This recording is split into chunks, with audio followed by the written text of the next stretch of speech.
Millionaire shocked to see his ex as doctor during checkup, then notices a girl who looks like him. A very beautiful story for my loyal, greatest and best family. Let's begin with love. Before we start, I just want one thing from you: like this video, subscribe to the channel and type present in the comments to appreciate your brother work. Love dies twice. First when trust shatters, and again when the door closes for the final time. Dr. Benta Lavender's hands trembled as she pushed open the front door of the home she'd shared with her husband for 3 years. The ultrasound image in her coat pocket felt like it was burning through the fabric, warming her heart even as October rain chilled her skin. She'd left the hospital early, cutting her rounds short for the first time since starting her residency in cardiology. This news couldn't wait. The house sat dark except for a single lamp in the living room. Strange. John usually lit up every room when he was home, said it made the place feel less empty when she worked late shifts. Her smile faded as she heard voices, his and another she knew too well. "You have to do this tonight, Johnny. Tonight, before she manipulates you further." Judith Cooper, John's mother. The woman who'd made Benta's life a careful balancing act between love and tolerance. Benta's wet shoes squeaked on the hardwood as she entered the living room. John sat on the couch, his face buried in his hands. Judith stood behind him like a sentinel, her expression twisted into something that might have been concern on anyone else but looked like victory on her. "John." Benta's voice came out smaller than she intended. "What's happening?" He looked up and Benta's world tilted. Those eyes, the warm brown eyes that had promised her forever on their wedding day, looked at her like she was a stranger. Worse, like she was something rotten he'd discovered in his home. "Don't play innocent." His voice was flat, dead. "I know everything." "Know what?" Benta moved toward him, but Judith stepped between them. "Don't touch him. You've done enough damage." "Judith, what are you—" "Mom, please." John stood and Benta noticed the papers on the coffee table. Legal documents. Her heart began to race, that medical training kicking in even as her personal world crumbled. Elevated pulse, shallow breathing, fight or flight response activating. "John, talk to me. Whatever this is." "I saw the photos, Benta." He picked up a manila envelope from the side table, threw it at her feet. Pictures spilled out. Her outside the hospital. Her at a coffee shop. Her standing close to Dr. Raymond Wells, her attending physician and mentor. Normal, innocent moments twisted by angles and timing to look like something else entirely. "That's Raymond, my supervisor. John, these are nothing." His laugh was bitter, broken. "You're having an affair with him. My mother hired someone, got proof. Don't stand there and lie to my face." Benta's mind reeled. She picked up one photo, her and Raymond outside the hospital cafeteria. She remembered that day. He told her she was doing excellent work, that her dedication to patients reminded him why he became a doctor. A 30-second conversation, frozen in a photograph and poisoned with false meaning. This is insane. Raymond is married with 4 children. "He's my mentor. Nothing more." "The investigator followed you for weeks." Judith's voice dripped with false sympathy. "Meeting him at odd hours. Secret conversations. Late-night hospital emergencies that lasted hours. I'm a resident. I work insane hours. Those weren't secret meetings. They were my job." "Benta," John's voice cracked. "Stop lying. Just stop. I want you gone." The world stopped spinning. Gone. That word hung in the air, like smoke from a fire consuming everything she'd built. "You can't be serious." "I had the divorce. Papers drawn up this afternoon." He gestured to the coffee table. "Sign them. Leave tonight. I'll give you money, enough to start over somewhere else. But I want you out of this house, out of my life." Benta's knees nearly gave out. The ultrasound in her pocket felt impossibly heavy. She was carrying his child, their child, the baby they'd tried for, hoped for, dreamed about during whispered late-night conversations when her shifts finally ended and he was still awake, waiting for her. "John, please listen to me." "I can't even look at you anymore." His words were knives, each one finding a vital organ. "Every time I close my eyes, I see you with him, laughing, touching, making a fool of me. That never happened. The evidence doesn't lie. Your mother does. The words exploded from Benta before she could stop them. She whirled on Judith, who stood with her arms crossed, barely suppressing a smile. You've hated me from the beginning. From the moment John brought home a black woman and said he was in love. You've been waiting for a chance like this. How dare you? It's true, and you know it. Benta's voice rose, years of swallowed insults and subtle racism finally breaking free. Every backhanded compliment, every suggestion that John could do better, every reminder that I'm not what you envisioned for your son. You fabricated this entire thing. Get out of my house. John's voice cut through the chaos, cold and final. I don't care what excuses you make. I don't care about your accusations. You destroyed us, not my mother. Sign the papers, or I'll have you forcibly removed. Benta looked at the man she'd loved since medical school. The man who'd proposed to her during her first grueling week of residency, showing up at the hospital with flowers and a ring, saying he couldn't wait another day to make her his wife. That man was gone. The stranger standing before her had already made his choice.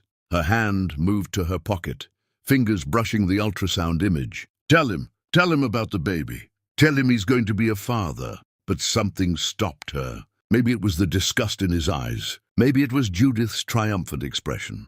Maybe it was the realization that if he could believe this lie, if he could choose his mother's poison over his wife's truth, he didn't deserve to know. This baby deserved better than a father who would throw away family based on manufactured evidence and suspicion. Fine. Her voice came out steady, stronger than she felt. Give me the papers. She sat down, picked up the pen with hands that had sutured wounds and restarted hearts, and signed away her marriage. Each signature felt like a betrayal of everything they'd promised each other. But what choice did she have?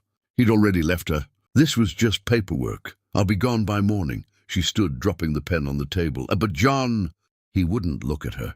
When you realize the truth, and you will realize it someday, don't come looking for me. Some broken things can't be fixed. She walked toward the stairs, toward the bedroom they'd shared, toward the life she needed to pack up and leave behind. But John's voice stopped her. Benta. She turned, hope flickering despite everything. Maybe he'd seen through his mother's lies. Maybe. Leave your key on the counter. That hope died. She went upstairs, threw clothes into a suitcase with shaking hands. Crying would come later. Right now, she needed to survive. She needed to protect the tiny life growing inside her that John would never know existed. Hours later, after Judith had finally left, after the house fell silent, Benta came back downstairs. She'd packed her essentials, left behind everything else. Pictures, wedding gifts, the life they'd built, all of it felt poisoned now. John sat on the couch, a bottle of whiskey on the table beside him. He looked up as she descended the stairs, and something flickered in his eyes. Regret, pain, anger, she couldn't tell anymore. This is really it? He asked, words slurred at the edges. You're really leaving? Woti, you're really making me go? They stared at each other across the space that used to feel like home. All the love they'd shared, all the promises and dreams and whispered forevers, reduced to this moment of strangers saying goodbye. I hate you. His words were meant to wound, and they succeeded. I hate what you did to us. I hate you too. The lie came easily. I hate that you were too weak to trust me, too blind to see the truth. Something shifted in the air between them, anger transforming into something else, something raw and primal and devastating. He crossed the room, grabbed her wrist, not violently but desperately. She should have pulled away, should have slapped him and walked out with her dignity intact. Instead, she kissed him. It wasn't gentle or loving. It was fury and heartbreak and goodbye all tangled together. His hands were rough, hers were rougher. They crashed into walls, knocked over furniture, tore at clothes with the same hands that used to touch with tenderness. This wasn't making love. This was war, fought on familiar territory with weapons they'd sworn never to use against each other. Afterward, they lay on the floor of the living room, not touching, breathing hard. The silence was worse than the fighting. Leave, His voice was empty now. "Please just leave." Benta stood, gathered her scattered clothes, dressed with as much dignity as she could salvage. She picked up her suitcase at the door, placed her key on the counter with a click that sounded like a cell door closing. She walked out into the rain, climbed into her car, and drove away from the only home she'd known since leaving her family behind to be with him. At a red light, 3 blocks away, she pulled out the ultrasound image. A tiny flutter of cells that would become a person. A daughter, she somehow knew. A little girl who would never know her father because he'd chosen hatred over trust, lies over love. Benta pressed the image to her chest and whispered to the child he'd never meet, "Your father chose his mother's lies over our truth. He'll never know you existed, and that's his loss, not ours." The light turned green. She drove forward into an uncertain future, leaving John Cooper behind in the darkness where he belonged. What neither of them knew, what neither could have guessed in that moment of absolute ending, was that their story wasn't over. It was only beginning. Chapter 2. Parallel Lives. The emergency room buzzed with Friday night chaos when Carnation Cooper Lavender first drew breath. Benta had delivered alone, her only companion a kind nurse named Patricia, who held her hand through contractions that felt like her body was being torn apart. No family in the waiting room, no proud father pacing nervously, just Benta and her determination to survive this too. "She's beautiful," Patricia whispered, placing the tiny bundle against Benta's chest. "Look at those eyes. Copper-brown eyes, exactly like her father's, stared up at Benta with unfocused wonder. The baby had his chin too, his nose, his thick black hair. Carnation was John Cooper written in infant form, and Benta's heart broke and mended simultaneously. "Hello, my flower," Benta whispered, tears streaming down her face. "It's just you and me now. But I promise you, that's going to be enough." 8 years carved their marks on both mother and daughter. Benta rose from exhausted resident to respected cardiologist, specializing in interventional procedures that other doctors called impossible. Her colleagues knew her as Dr. Lavender, brilliant, cold, unreachable. Her patients knew her as the doctor who actually listened, who saw them as people rather than cases.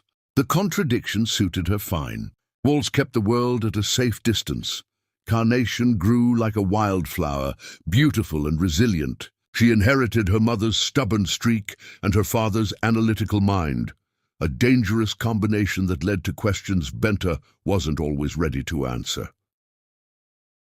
"Why don't I look like you, Mama?" Carnation asked one morning, studying their reflections in the bathroom mirror. She was 6 then, old enough to notice that her lighter skin and copper eyes didn't match Benta's rich, dark complexion and near-black eyes. Benta had prepared for this question, rehearsed the answer during sleepless nights. "You look like someone I once loved very much, someone who couldn't stay. Did he die?" "In a way, yes. The man I loved died, and someone else took his place." Carnation accepted this with the simple trust of childhood. But Benta saw the wheels turning in that clever mind, storing questions for later. Their apartment was small but warm, 2 bedrooms in a building where neighbors became family. Mrs. Okoye downstairs watched Carnation when Benta pulled emergency shifts. The college student next door, Nathan, helped with homework in exchange for Benta's home-cooked meals. They built a life from fragments, and it was good. Not perfect, but good. Benta kept her maiden name for Carnation's birth certificate, used her mother's address in another state for registration, left no trail that could lead John Cooper back to them. She'd buried herself so thoroughly that finding them would require resources and determination she doubted he possessed. She was wrong about the resources. Across the city, in a penthouse that felt more like a mausoleum than a home, John Cooper stared at his reflection and barely recognized himself. Wealth had come easily after the divorce.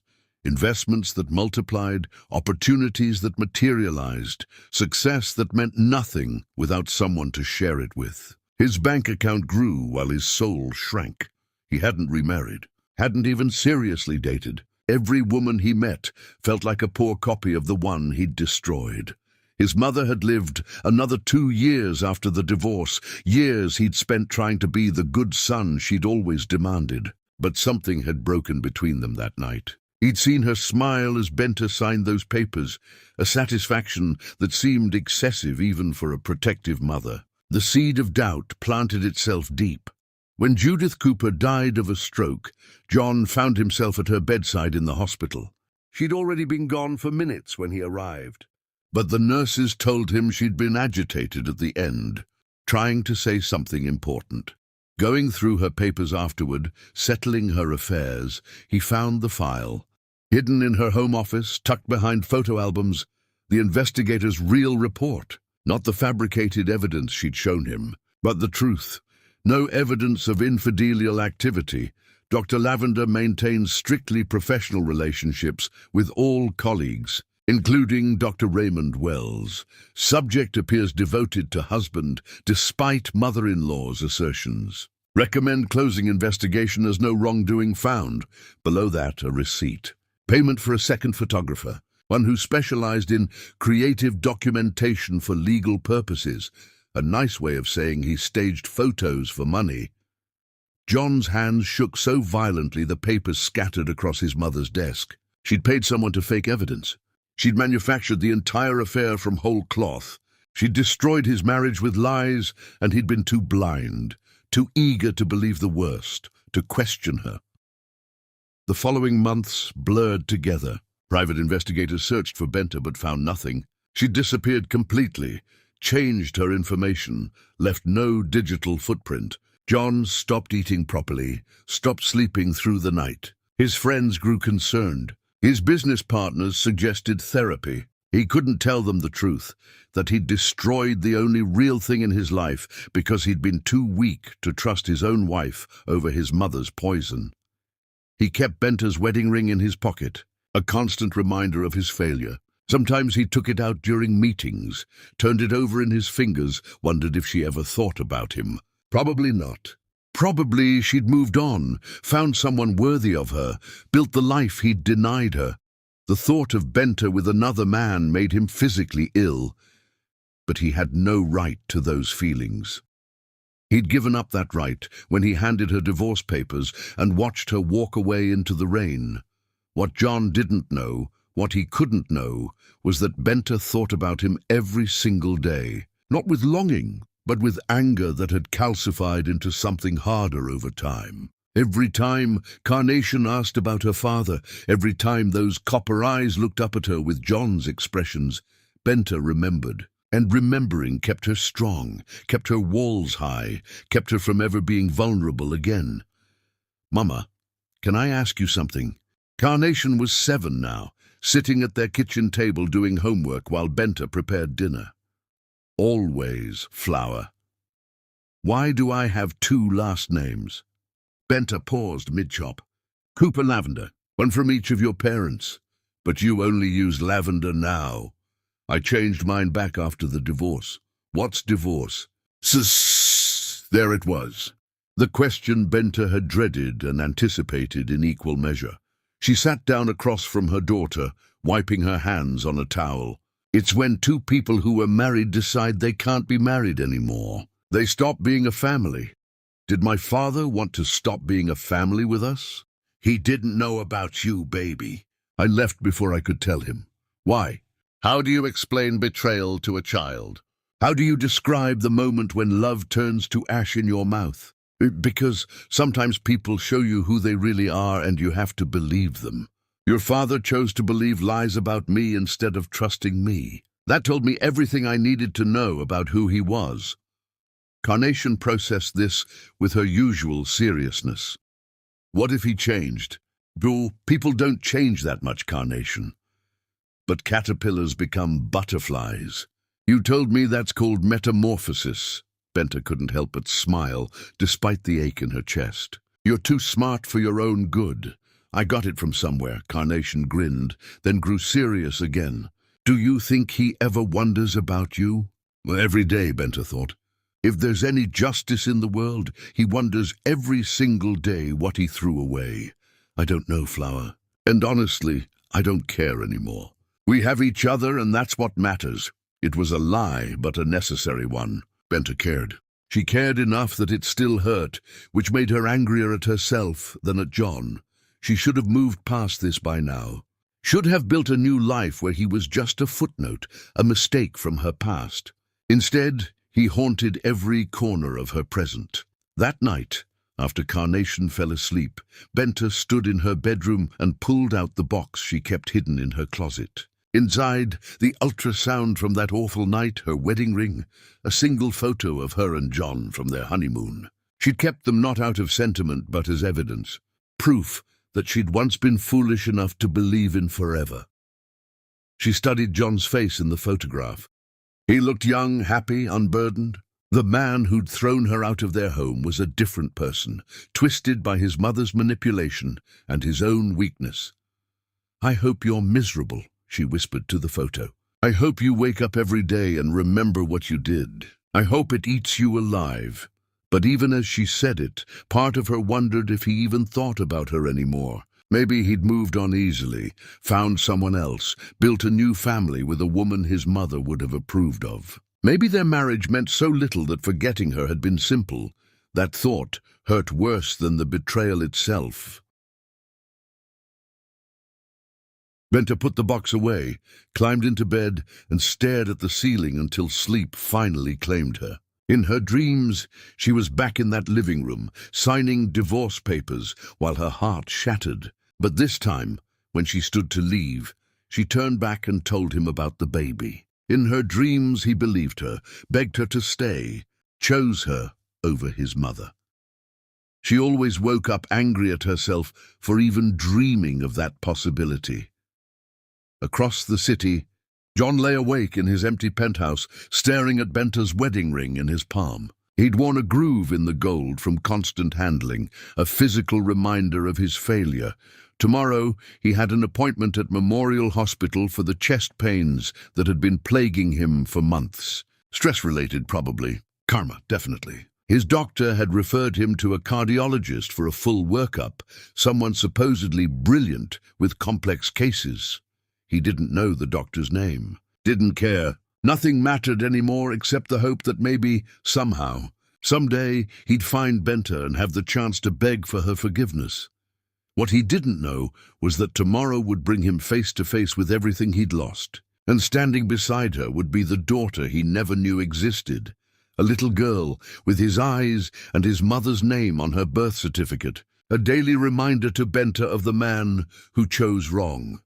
"Please," John whispered to the darkness, to God, to whoever might be listening. "Let me find her. Let me make this right." But some prayers go unanswered. Some mistakes can't be fixed with words. And some reunions, when they finally come, bring more pain than healing. John would learn all of this the next day, when he walked into Dr. Lavender's office and saw the ghost of his past standing in the present, more beautiful and unreachable than ever. Chapter 3. The Collision. Memorial Hospital smelled like antiseptic and false hope. John sat in the cardiology waiting room, his knee bouncing with nervous energy that had nothing to do with his medical condition. The chest pains had become frequent enough that his primary physician insisted on this specialist consultation. John suspected stress was crushing him from the inside out, fitting, since guilt had been doing the same thing for 8 years. "Mr. Cooper?" A nurse appeared with a clipboard. "Dr. Lavender will see you now."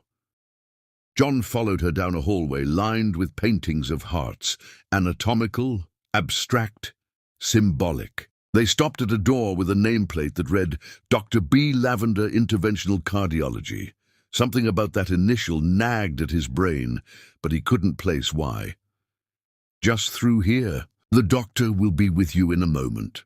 The office was sparse but personal. Medical journals stacked neatly on a desk, a few framed certifications on the wall, and a child's drawing taped beside the computer monitor. A stick figure woman in a white coat holding hands with a smaller stick figure, both smiling under a purple sun. The smaller figure had written, My mama is a hero, in careful letters across the top. John smiled despite himself. Dr. Lavender was apparently a mother. He wondered if she was married, if she had the family life that should have been his and Benta's. The door opened behind him. "Mr. Cooper, I apologize for the wait. I was just finishing with another patient." John turned around, and the world stopped spinning. Benta. She stood frozen in the doorway, a patient file clutched in her hands. 8 years had transformed her from beautiful to devastating. Her hair was shorter now, cut in a professional style that framed her face. She wore minimal makeup but didn't need it. She'd always had that effortless elegance that made other women jealous. The white coat sat perfectly on her shoulders, a stethoscope draped around her neck like jewelry, but it was her eyes that destroyed him. Those deep, dark eyes that used to look at him with love now stared at him with something far worse than hatred, recognition, memory, and absolute, Arctic coldness. Benta. Her name fell from his lips like a prayer, like a confession, like an apology that could never be enough. "It's Dr. Lavender." Her voice could have frozen water. She stepped into the office, closed the door with careful precision, and moved behind her desk like she was putting a barricade between them. "Mr. Cooper, you're here regarding persistent chest pain, correct?" "I can't believe, after all this time, your symptoms, Mr. Cooper." She clicked her pen, opened his file, became the picture of professional detachment. "Please describe them in detail." "Benta, we need to talk. We need to do nothing except address your medical condition." She looked up, and he flinched at the ice in her gaze. "I'm your physician today. Either you tell me about your chest pain, or I'll refer you to one of my colleagues. Choose quickly. I have other patients waiting." John sank into the patient chair, his mind reeling. Benta was a cardiologist, Dr. B. Lavender. She'd finished her training, built a career, become the doctor she'd always dreamed of being. Without him, despite him, because of him. "The pain started about 6 months ago," he managed, his voice hoarse. "Sharp pressure, usually when I'm stressed. Sometimes it radiates down my left arm." The door burst open. "Mama, I finished all my homework and Mrs. Chen says I can have cookies if you say it's okay. And, oh..." A little girl stood in the doorway, backpack hanging off one shoulder, braids bouncing with sudden stillness. She stared at John with eyes that punched the breath from his lungs, copper-brown eyes, his eyes, looking at him from a face that was Benta's bone structure softened by youth, his coloring lightened by her melanin, a perfect combination of both of them that screamed the truth louder than words ever could. "Carnation!" Benta's voice cracked for the first time since he'd entered. "I told you to wait in the staff lounge. I know, but I got bored and..." The girl, Carnation, stared at John with open curiosity. "Who's that?" Time crystallized into that single moment. John couldn't breathe, couldn't think, couldn't do anything except stare at this child who had his chin and his nose and his expressions. She was maybe 7 or 8, which meant that last night. That horrible, angry, passionate last night before Benta left. "Carnation, go back to Mrs. Chen right now." Benta stood, her professional mask cracking at the edges. "We'll talk about this later." "But Mama..." "Now, Carnation." The girl's face fell, but she nodded and backed out of the office, casting one more curious glance at John before closing the door. The silence she left behind was suffocating. John's hands shook so badly he had to grip the arms of the chair to keep them still. "How old is she?" "That's none of your concern. Benta, Dr. Lavender. How old is she?" Benta sat back down with rigid precision, her face a mask of ice over volcanic fury. "Your medical history indicates no previous cardiac events. Are there any family history factors I should be aware of?" "So answer my question." "This is a professional medical consultation, Mr. Cooper. Either we continue with that, or you leave my office." John leaned forward, searching her face for any crack in the armor. "That little girl has my eyes, my face. She's mine, isn't she?" "She's ours." The pen in Benta's hand snapped. Ink bled across the file like a wound opening. She stared at it for a long moment, then raised her eyes to meet his. The rage there could have melted steel. "You have some nerve." Her voice was quiet, deadly. "You throw me out of our home, accuse me of adultery, destroy our marriage with your mother's lies, and now you think you can walk into my office and claim my daughter." "No, our daughter. My daughter." Benta slammed her hand on the desk and John flinched. "You gave up any rights to her the night you handed me divorce papers and looked at me like I was garbage. You don't get to see her for 5 minutes and suddenly decide you're a father. I didn't know you were pregnant because you didn't want to know. You wanted me gone, remember? Out of your house, out of your life. Well, congratulations, John. You succeeded. And I built a beautiful life without you. Benta, please stop saying my name like you have the right to it." She stood, began pacing behind her desk like a caged predator. "You know what the worst part is? I was going to tell you that night. I came home early from the hospital, had the ultrasound in my pocket, was ready to surprise you with the news that we were finally going to be parents. And instead, I found you with your mother and those fake photographs, ready to throw me away like I meant nothing. I know. You know nothing." Her laugh was sharp, broken. "You have no idea what it was like. Being pregnant and alone, working residency shifts while growing a human, delivering her by myself because you decided I was a liar and a cheat, raising her every single day while you, what? Got rich, found someone new, forgot I existed." "I never forgot," John's voice cracked. "Not for 1 day, not for 1 hour. Oh, how noble!" Sarcasm dripped from every word. "You remembered the wife you destroyed. Should I be grateful? My mother confessed before she died. The investigation was fake, the photos were staged. I've been searching for you ever since, trying to find you, trying to apologize." Apologize? Benta moved around the desk now, stopped a few feet from him. Close enough that he could see the flecks of amber in her dark eyes, close enough to remember how she used to look at him before he ruined everything. "You think an apology fixes 8 years? 8 years of our daughter growing up without a father? 8 years of me doing everything alone? I'm sorry." The words felt pathetic, inadequate. "Benta, I'm so sorry. I was wrong, I was stupid, You were exactly what your mother raised you to be, weak, easily manipulated, quick to believe the worst." She crossed her arms. "And you know what? I'm glad, because Carnation deserved better than a father who would throw his family away on circumstantial evidence. Let me meet her, please. Let me know my daughter." "No." The word was final, absolute. "You're not her father, John. You're a stranger who happens to share her DNA. I'm her parent. I've been both parents since before she was born. You don't get to walk into our lives and pretend you have rights here. I have legal rights. Try it." Her smile was dangerous. "Take me to court.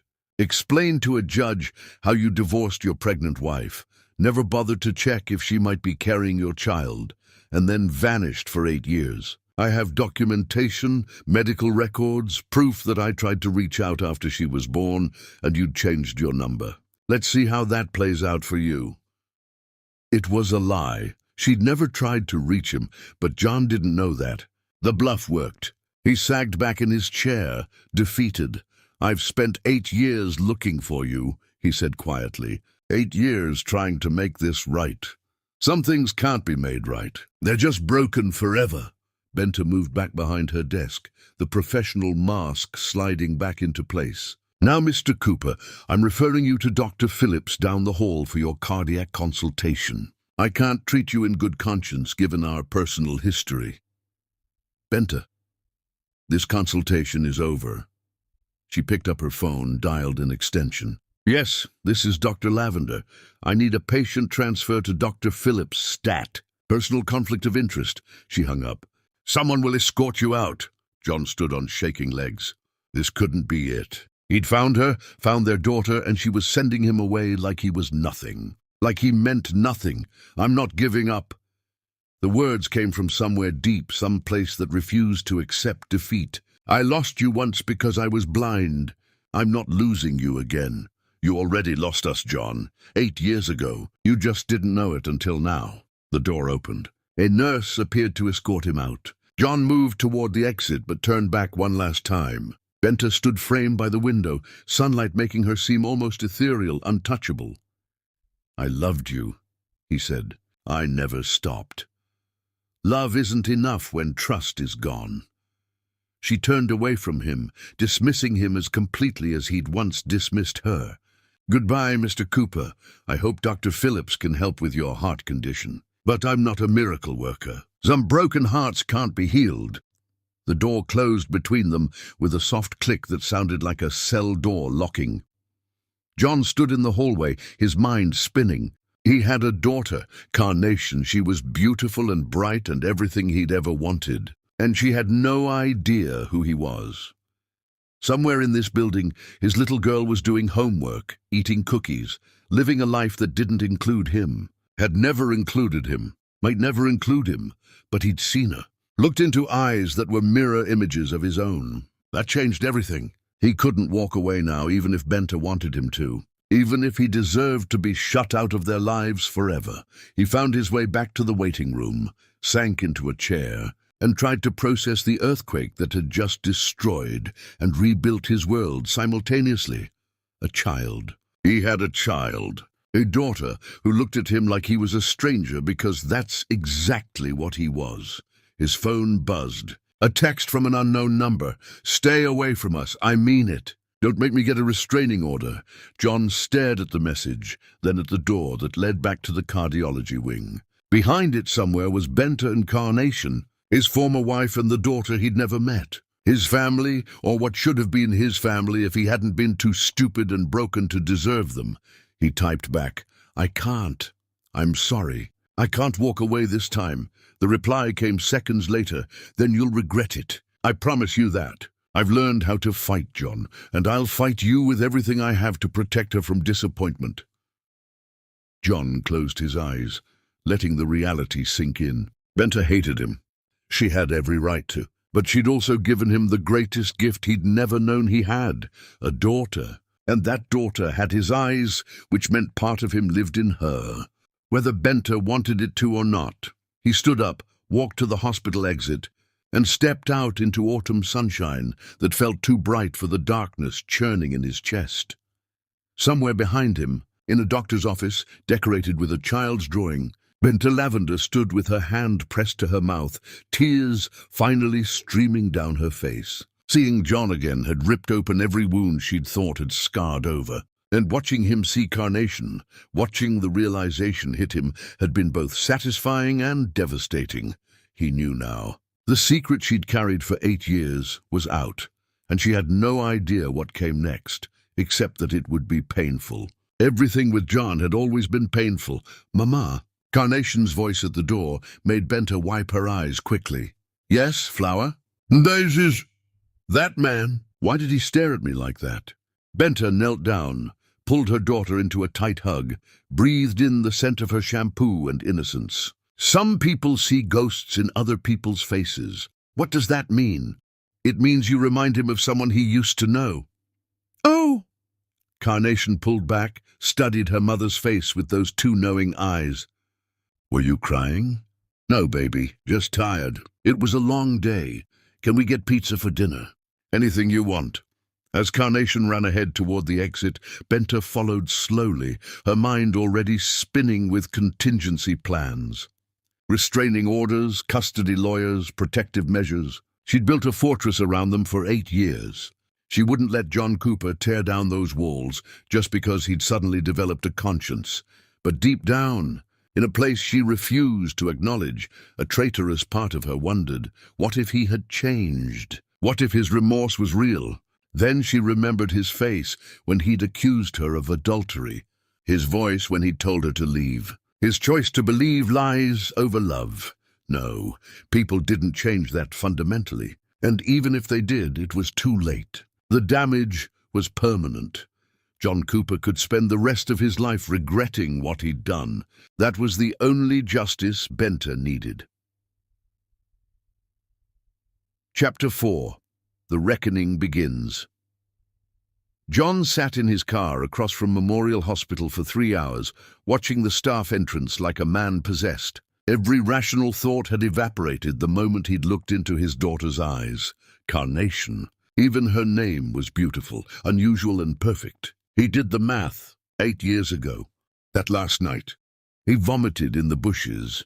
When Benta finally emerged, with Carnation's small hand clasped in hers, John felt something crack open inside him. They walked to an older sedan, climbed in, and drove through progressively less affluent neighborhoods. He followed at a distance, careful but desperate. They pulled into an apartment complex that had seen better decades. Through a window, John could see shadows moving, Benta and Carnation going about their evening routine. His daughter was growing up in modest circumstances, while he'd been living in a penthouse that felt like a tomb. Guilt crashed over him in waves. If he'd just trusted Benta, if he'd just questioned his mother's evidence, if he'd been less of a coward, they could have had everything. He spent the night in his car, watching their apartment like a guardian angel who'd arrived too late. When morning came, he watched Carnation emerge in a school uniform, backpack bouncing, as she skipped alongside Benta. She was so animated, so full of life. His daughter was growing up happy despite his absence, which should have been comforting, but somehow made everything worse. The next day, John returned to the hospital and intercepted Benta before she reached her car. "We need to talk." Benta spun around, recognition turning to fury in seconds. "Are you following me? Please, just 5 minutes."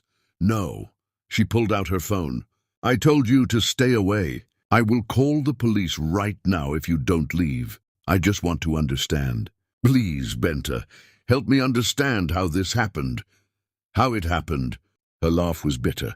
"You want a biology lesson? When two people who hate each other have one last hate-filled encounter, sometimes consequences occur. Is that clear enough?"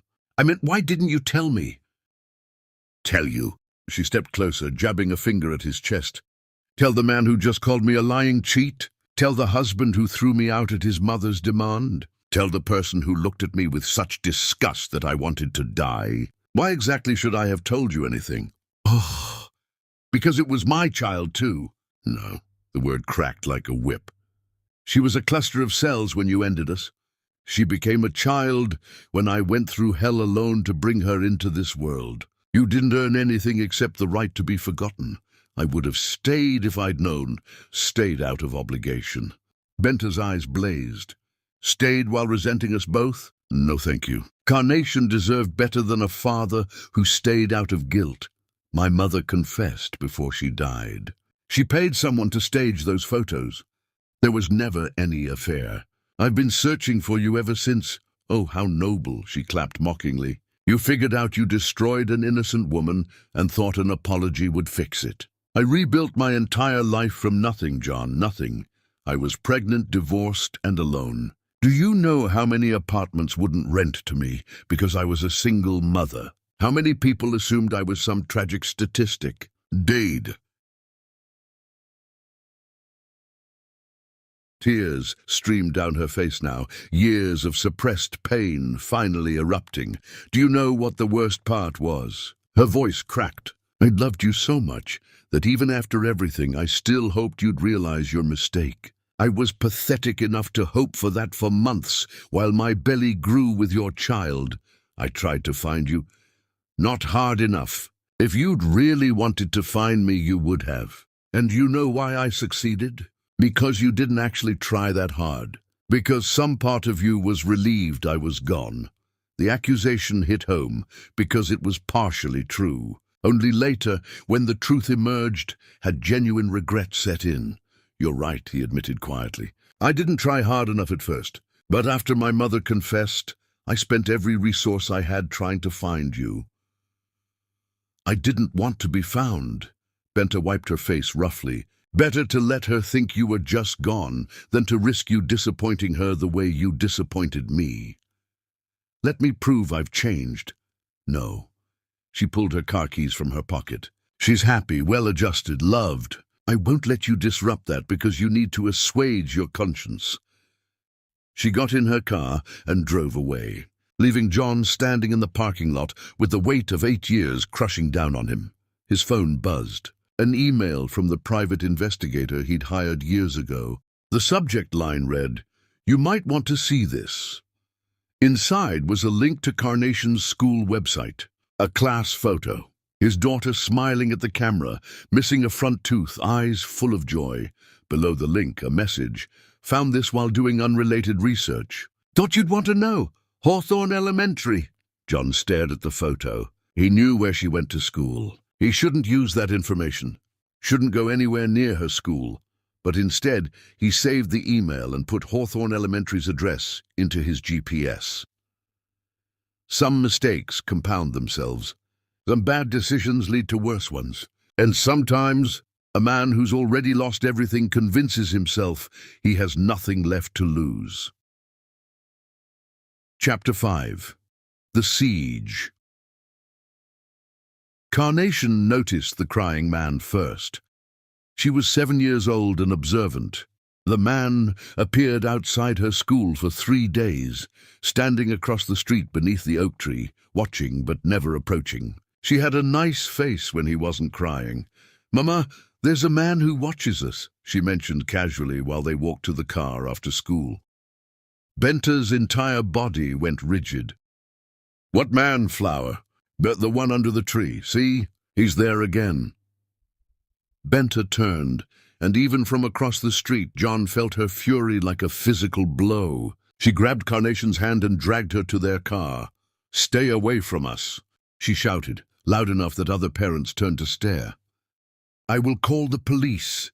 John just stood there, soaking in every second he could see his daughter. Carnation peered at him through the car window, her face pressed to the glass with curiosity. He lifted his hand in a small wave. She waved back before Benta noticed and pulled her away from the window. That night, John's phone buzzed with a message from an unknown number. "If you show up at her school again, I'm getting a restraining order.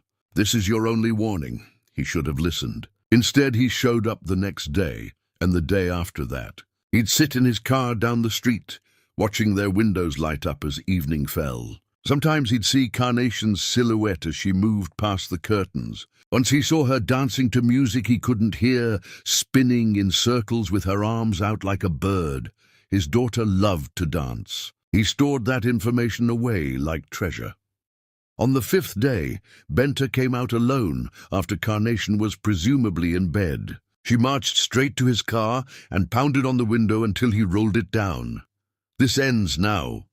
She threw a manila envelope through the window. "Restraining order. If you come within 500 feet of me, Carnation, her school or our home, you'll be arrested. Do you understand?" "Benta, do you understand?" He picked up the envelope. "Official legal documents. Temporary restraining order pending a hearing. I just want to see her." "You don't have that right." Benta's voice shook with exhaustion. "You show up everywhere like some kind of ghost. Carnation asked me tonight if you were dangerous. My 7-year-old daughter is worried about the strange man stalking us." Guilt stabbed through him. "I didn't mean to scare her, but you did, because you're thinking about yourself, not about her. What happens when the novelty wears off, John? When being a father's hard? Will you stick around then, or will you bail?" She was right. He knew she was right. "She waved at me," he said desperately. "I did at the school when you were pulling away. She waved at me." Benta's face crumpled for just a second. Did I say do? But so children wave at strangers. It doesn't mean anything. She has my eyes, Benta. She's mine.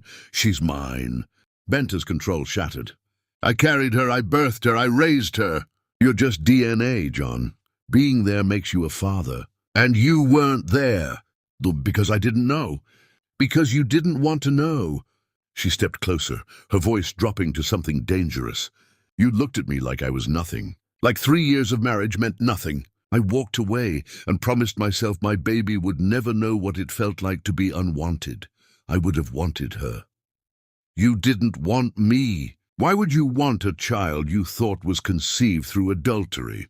She wiped her face roughly. "I saved us from that hell, John. I saved Carnation from growing up in a house filled with suspicion and resentment."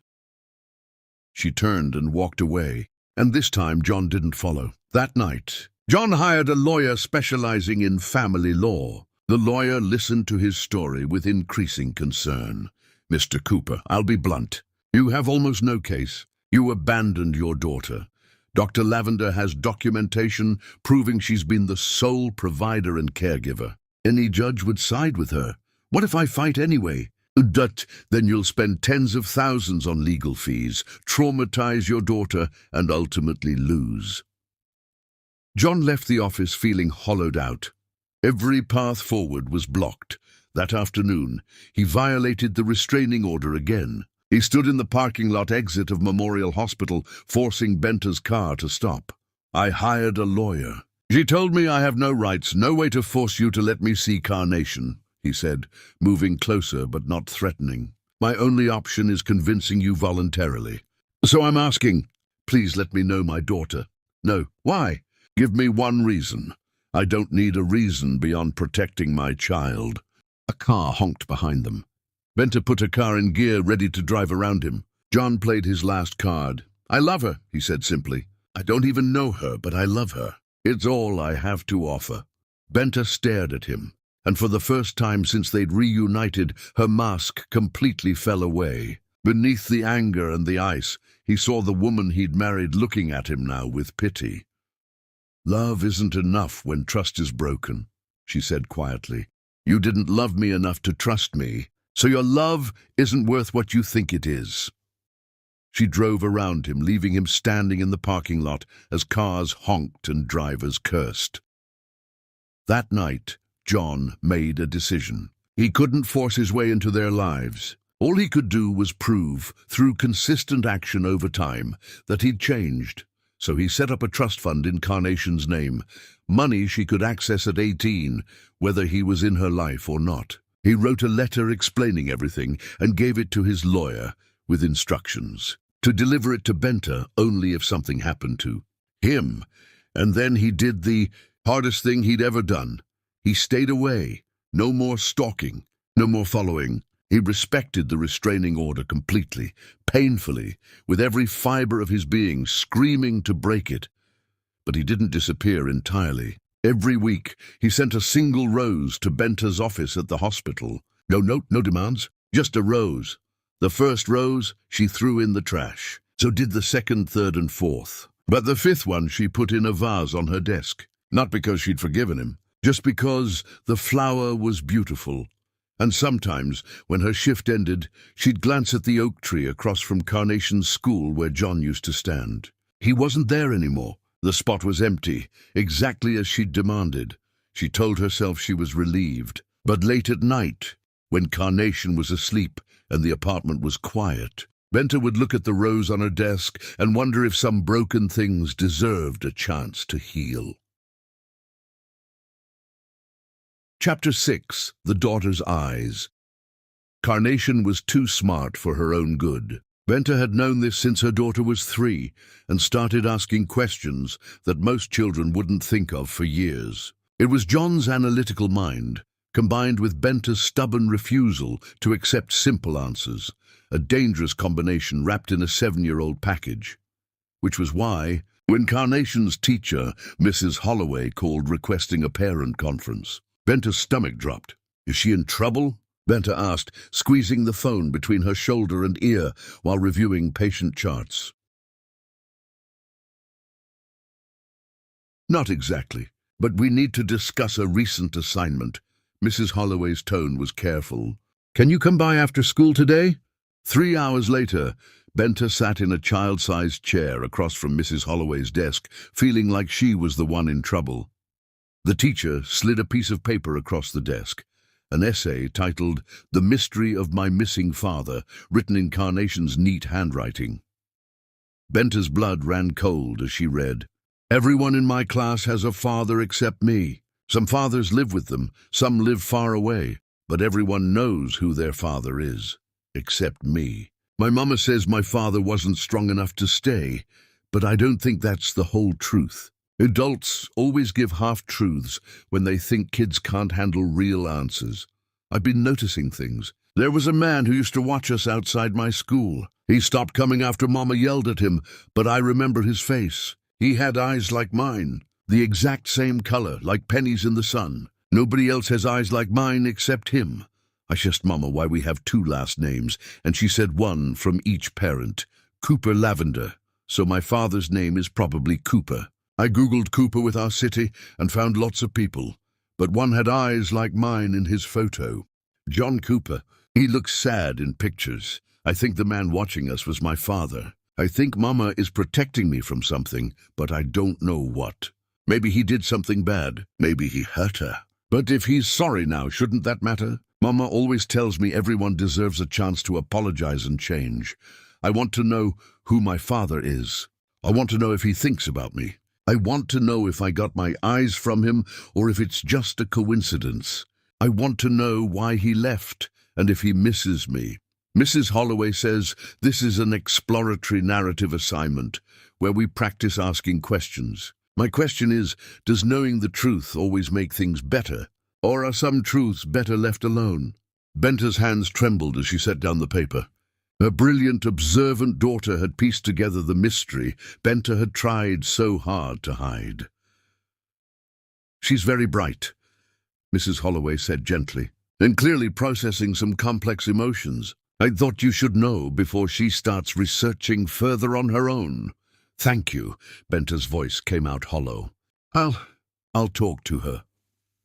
That afternoon, after picking Carnation up from school, Benta suggested they get ice cream, their usual ritual for difficult conversations. Carnation ordered chocolate with sprinkles and waited patiently while Benta struggled to find words. Your teacher showed me your essay, Benta finally said. Carnation licked her cone thoughtfully. Are you mad? No, What was she? Angry that John's appearance had disrupted their peace. Said that Carnation was asking questions Benta wasn't ready to answer? Terrified that she was losing control of the narrative she'd carefully built? I'm concerned. That's a lot of detective work you did. I learned from watching you with patience. You always say observation is the first step to diagnosis. Carnation's smile was proud. Was I right? Is that man my father? There was no point lying now. Carnation would just research more, ask more questions, eventually find answers on her own that might be worse than the truth. Yes, Benta admitted. That man was John Cooper. Your biological father. Carnation absorbed this with surprising calm. Why did you tell me he left? Because he did leave, just not the way you're thinking. Benta set down her own untouched ice cream.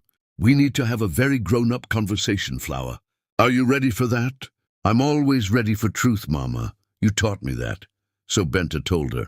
An age-appropriate version, carefully edited to avoid adult concepts Carnation didn't need yet. She explained the divorce, the misunderstanding, the decision to raise Carnation alone. She left out the cruelty, the betrayal, the depth of pain. Children didn't need to carry their parents' wounds, so he didn't know about me. Carnation's face scrunched in concentration. You were going to tell him, but then you got divorced, so you didn't. That's right. But why didn't you tell him after I was born? Don't fathers have a right to know they have children? There it was. The question Benta had been dreading and anticipating in equal measure. It's complicated, baby. Your father had just hurt me very badly. I didn't think he deserved to know about you. But what about what I deserved? Carnation's voice was small but pointed. Didn't I deserve to know my father? The words hit like a physical blow. In all her justifications, all her reasons for keeping John away, Benta had convinced herself she was protecting Carnation. But her daughter was right. She'd made a unilateral decision that affected Carnation's entire life. You're right, Benta said quietly. I made that choice for you when maybe I shouldn't have. I thought I was protecting you from disappointment. From a father who might let you down the way he let me down. What if he wouldn't have let me down? What if he's changed? Carnation leaned forward. People can change, right? You tell your patients that all the time. That hearts can heal. That people can recover from damage. Physical hearts are different from emotional ones, Flower. But the principle is the same. Carnation's intelligence shone through her young face. Broken things can be fixed if you give them the right treatment and time. Benta wanted to argue, wanted to explain that some breaks were too severe, some damage too extensive. But looking at her daughter's hopeful face, she couldn't crush that optimism. Carnation still believed in second chances because she'd never been betrayed deeply enough to lose that faith. "What do you want, Carnation? Really want?" "I want to meet him." The answer came without hesitation. "Just once. Just to see if my eyes really came from him and if he's as sad as he looked." "He was watching us because he found out about you recently. Before that, he didn't know you existed. So he wants to know me too." "Very much. Maybe too much," Benta sighed. "He's been overeager, following us. That's why I had to make him stop. He was following us because he wanted to see me." Carnation's face lit up in a way that made Benta's heart ache. "That means he cares! Or it means he feels guilty." "Guilt is just love that feels bad about itself," Carnation said, with the casual wisdom of childhood. "If he didn't love me, he wouldn't feel guilty, right?" Benta had no answer for that. Her daughter had somehow articulated in one sentence what Benta had been trying to deny for weeks, that John's desperation came from a genuine place. "Even if his methods were wrong, I'm scared," Benta admitted. "Scared he'll disappoint you. Scared he'll decide being a father is too hard and leave again. Scared you'll get hurt the way I did. But what if he doesn't?" Carnation reached across the table and took her mother's hand, with a maturity far beyond her years. "What if he's really sorry and really changed? Don't I deserve to find out? What if he hasn't changed? What if letting him into our lives brings nothing but pain? Then we'll deal with it together, like we deal with everything." Carnation squeezed her hand. "You've protected me my whole life, Mama. You're the best mother in the universe. But maybe it's time to let me have a father, too. Even if he's not perfect." Tears slid down Benta's face, despite her best efforts to hold them back. Her daughter was braver than she was, more willing to risk hurt for the possibility of something good. When had their roles reversed like this? "I need time to think about it," Benta said finally. "This isn't a decision I can make quickly. There are legal things to consider, boundaries to set, rules to establish. I won't just let a stranger into our lives without protection. He's not a stranger. He's my father. Biology doesn't automatically make him safe, Carnation, but curiosity makes me want to try." Carnation tilted her head. Do you still love him, Mama?"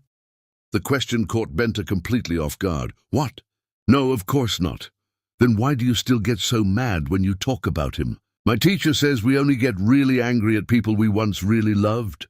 Out of the mouths of babes." Carnation had identified the central truth Benta had been avoiding, that her fury toward John was proportional to how deeply she'd once loved him. Indifference would have been healthier. Rage meant the wound was still open.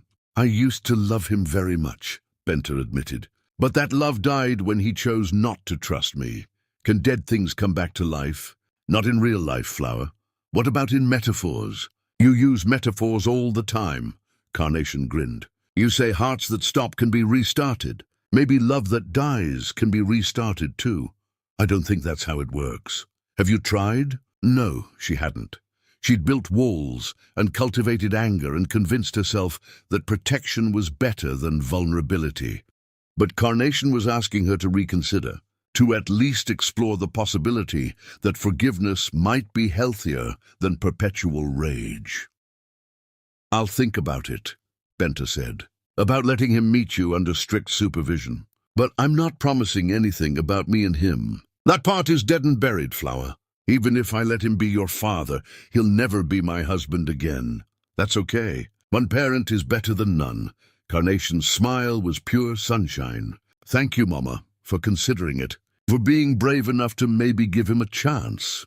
"You're the brave one," Benta corrected. "I'm just the one who's terrified." They finished their ice cream in comfortable silence, but Benta's mind raced. Could she really do this? Let John Cooper back into their lives after everything he'd done? Risk Carnation's emotional well-being on the hope that he'd changed? The alternative was watching her daughter grow up with questions that would eventually turn to resentment, wondering if her mother had kept her from a father who might have loved her. That was its own kind of damage, just slower and more insidious. That night, after Carnation went to bed, Benta found herself staring at the most recent rose John had sent. She'd been throwing them away again after that brief moment of weakness. But her secretary had rescued this one from the trash and put it on her desk anyway. "He's persistent. I'll give him that," her secretary had said. "Romantic too. Most men give up after the first rejection. But John wasn't giving up. He was respecting her boundaries while still making his presence known. Still hoping. Still waiting. That took a different kind of strength than the stalking had shown. Benta pulled out her phone and stared at the blocked contact she'd labeled simply him.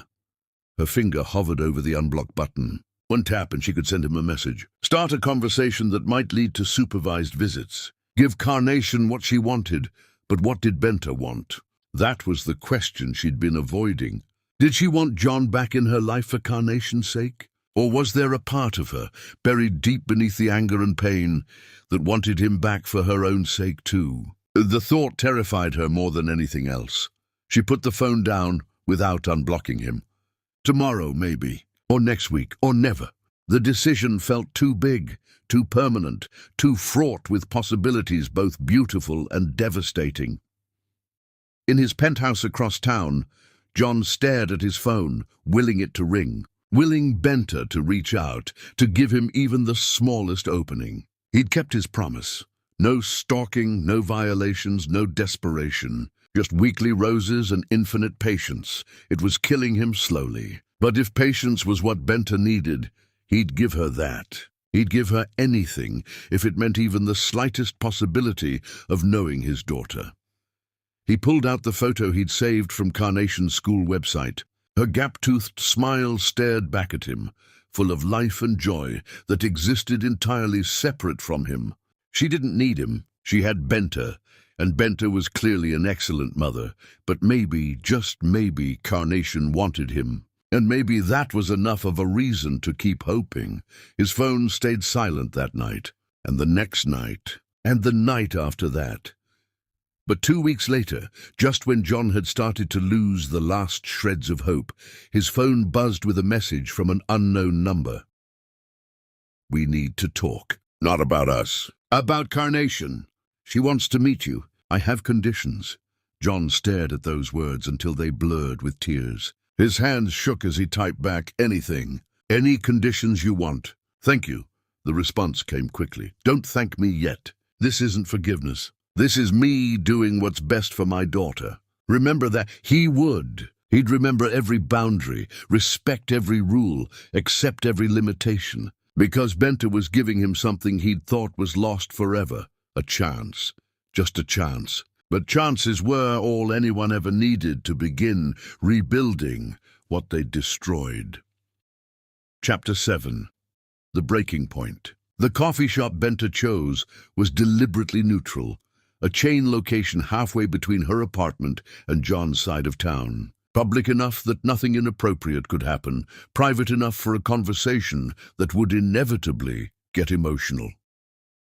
John arrived 20 minutes early and ordered a coffee he couldn't drink. His hands shook so badly the liquid sloshed over the rim, burning his fingers. He welcomed the pain. It was real, immediate, better than the anticipation crushing his chest.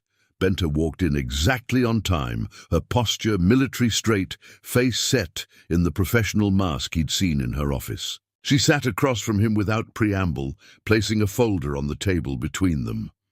"These are my conditions," she said without greeting. "Read them, sign them. If you agree, we proceed. If you don't, we walk away and this conversation never happened."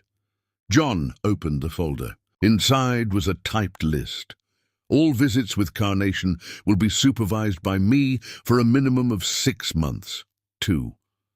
Visits will occur once weekly in public locations for no more than 2 hours. Coon. You will not attempt to contact Carnation outside of approved visit times. T. You will not speak negatively about me to Carnation, nor attempt to undermine my parenting. You will undergo a background check and provide medical records showing you're mentally and physically capable of interacting with a child. 6. You will attend co-parenting counseling sessions with me facilitated by a professional therapist who, at any time, if I determine your presence is harmful to Carnation's well-being, these visits will cease. Immediately, you will not pursue legal action regarding custody or visitation rights. 9. You will not give Carnation gifts exceeding reasonable value without my explicit approval. 10. You will respect that I am her parent and you are currently a stranger earning the privilege of knowing her. Below the list, a signature line. John pulled out his pen without hesitation. You don't want to think about it? Benta asked, surprise flickering across her carefully neutral expression. I'd agree to worse terms if it meant seeing her. He signed with a hand that was steadier now that he had a tangible goal. When can I meet her? Not so fast. Benta took the signed document, slipped it back into the folder. There's something else, something you need to understand before we do this. Anything. Carnation asked to meet you. She's curious, and she's at an age where that curiosity will only grow if I deny it. But that doesn't mean she needs you, John. She has a full life. Friends, activities, a mother who would die for her. You're not filling a void because there is no void. You're an addition, not a necessity. Remember that. The words stung, but they were fair. I understand. Do you? Because from where I'm sitting, you've been acting like a man who lost his family. But we were never your family, John. I was a wife you discarded, and Carnation is a child who existed just fine without you. Her voice remained clinical, but her eyes betrayed deeper emotion. Don't come into her life thinking you're rescuing her or completing her. She's already complete. I know. And he did, painfully. I'm not trying to fill holes in her life. I'm trying to fill the hole in mine. At least you're honest about that. Benta leaned back. Here's what happens next. You get your background check done within the week. Once it clears, you'll meet with Dr. Patricia Reeves, the family therapist I've selected. She'll do an evaluation, determine if you're stable enough for this arrangement. And if she says I'm not, then this conversation ends here. No room for negotiation in her tone. I won't risk Carnation's psychological well-being to assuage your guilt. It's not just guilt. The words came out raw, honest in a way John hadn't been with anyone in years. Benta, when I saw her, when I looked into those eyes that are my eyes, something broke open in me. Or maybe something that was already broken finally started to feel real pain instead of numbness. I've been walking around dead for 8 years. She brought me back to life. That's a lot of pressure to put on a 7-year-old child. I know. I'll never tell her that. I'll never make her responsible for fixing me. He met Benta's gaze directly. But I need you to understand that this isn't about my ego, or my guilt, or my need to feel like a good person. This is about a daughter I didn't know I could love until I saw her. And now I can't imagine not knowing her. Benta's mask slipped for just a moment, revealing something that might have been understanding, or pity. John couldn't tell which and wasn't sure it mattered. The first meeting will be at a park, she said. All business again. Neutral territory. You'll have 1 hour? I'll be present the entire time. If Carnation seems uncomfortable or asks to leave, we leave immediately. Understood? And understood. And John? She gathered her folder, prepared to leave. Don't break her heart. Because if you do, there's no coming back from that. Not with me and not with her. She may be curious now, but children learn quickly when adults can't be trusted. If you're not ready to be consistent, reliable, and present, tell me now, before we take this step. I'm ready. He'd never been more certain of anything. I'll do whatever it takes to be the father she deserves. She deserves someone who shows up, Benta said quietly.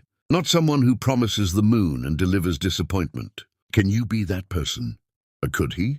John searched himself honestly. He'd failed Benta catastrophically, had let his mother manipulate him, had chosen comfort over truth, had thrown away something precious because it required work to defend. But that man felt like a stranger now. 8 years of regret had burned away everything weak and left only the essential truth. He wanted to be better, needed to be better, for Carnation, if not for himself. I can be that person, he said. I will be. Benta studied him for a long moment, looking for cracks in his certainty. Whatever she saw must have satisfied her, because she nodded once, sharply. Background check by Friday. Dr. Reeves will contact you for an appointment. If everything clears, we'll schedule the first meeting for 2 weeks from Saturday. Bring nothing except yourself. No gifts, no grand gestures. Just show up.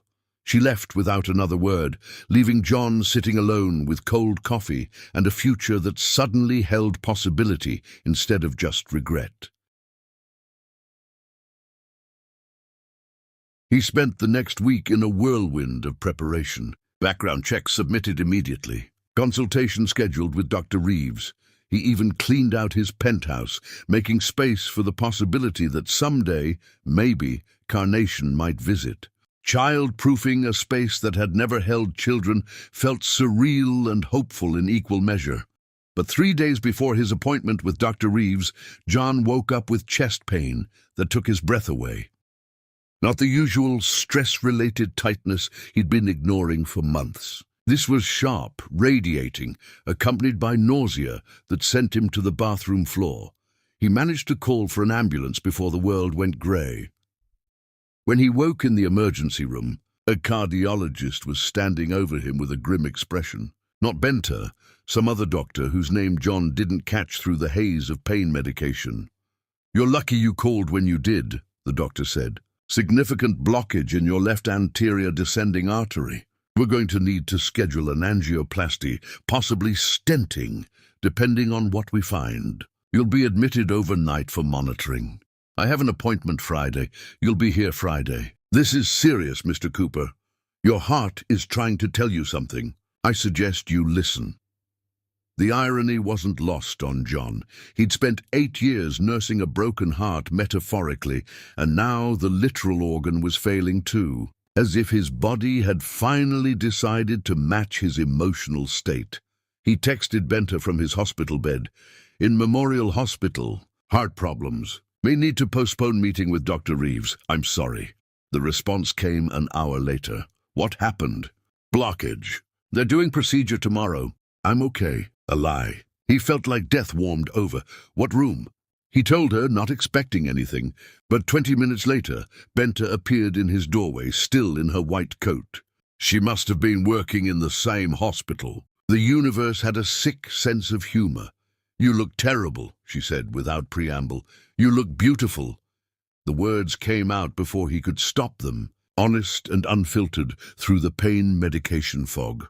Benta's expression didn't soften, but she stepped into the room, checking his monitors with professional efficiency. "Your vitals are stable. Who's your attending?" "Dr. Morrison, I think." "Everything's kind of blurry." She pulled out her phone, made a call. "David, it's Benta Lavender." "You have a patient, John Cooper." "Yes, that one. What's the plan?" She listened, nodded, frowned. "And the prognosis?" "Right, okay. Keep me updated." She hung up, looked at John with something that might have been concern beneath the professional detachment. "You have significant coronary artery disease. Years of stress, poor self-care, and genetic predisposition. You're 40 years old, and your heart looks like it belongs to someone 20 years older. Will I be okay for the meeting with Carnation?" "Is that seriously your first question?" But there was something almost like respect in her voice. "You're not thinking about yourself at all, are you?" There's nothing left to think about except her. John tried to sit up, but the chest pain made him gasp. Benta was at his side instantly, adjusting his position, checking his IV. "Stop moving. You just had a cardiac event." Her hands were gentle despite her sharp tone. "And to answer your question, if the angioplasty goes well, you'll be cleared for light activity in a week or 2. Meeting with Carnation would probably be fine. But you need to take this seriously, John. Stress is literally killing you." "I know what's killing me." He looked at her directly. "It's guilt. It's regret. It's 8 years of knowing I destroyed the only real thing I ever had." "Stop!" Benta stepped back, arms crossed defensively. "Don't do this. Don't use your medical crisis to manipulate emotions." "I'm not. I'm just telling you the truth." His voice was weak but steady. "My heart started failing the day I failed you. It's taken this long for my body to catch up to what my soul already knew. That's not how cardiology works. but it's how the heart works." He managed a weak smile. "You're the expert on pumps and valves. I'm the expert on how it feels when the thing keeping you alive decides it's tired of the job." Benta stared at him, and for the first time since their reunion, John saw her mask completely crack. Tears welled in her eyes, though she blinked them back furiously. "You don't get to do this," she whispered. "You don't get to be sick and vulnerable and make me feel things I've spent 8 years trying to kill." "I'm not trying to make you feel anything. I'm just—" He gestured helplessly at the monitors, the IV, the hospital room that had become an unwanted confessional. "I'm just a man whose heart is broken in more ways than one, talking to the woman who could fix both if she wanted to. I can't fix what you did to us. I know. But maybe you could fix this." He pointed to his chest, where his literal heart struggled to keep rhythm. "Be my cardiologist, Benta. You're the best. Everyone says so. If anyone can keep this broken thing beating long enough for me to meet my daughter, it's you. That's not appropriate. Since when do you care about appropriate? You became a doctor while raising a child alone. You built a career while carrying the weight of everything I put on you. You're the strongest person I know, and I'm asking, no, I'm begging, for you to save my life. Not for me, for Carnation." The emotional blackmail was shameless, and John knew it, but desperation had long since burned away his pride.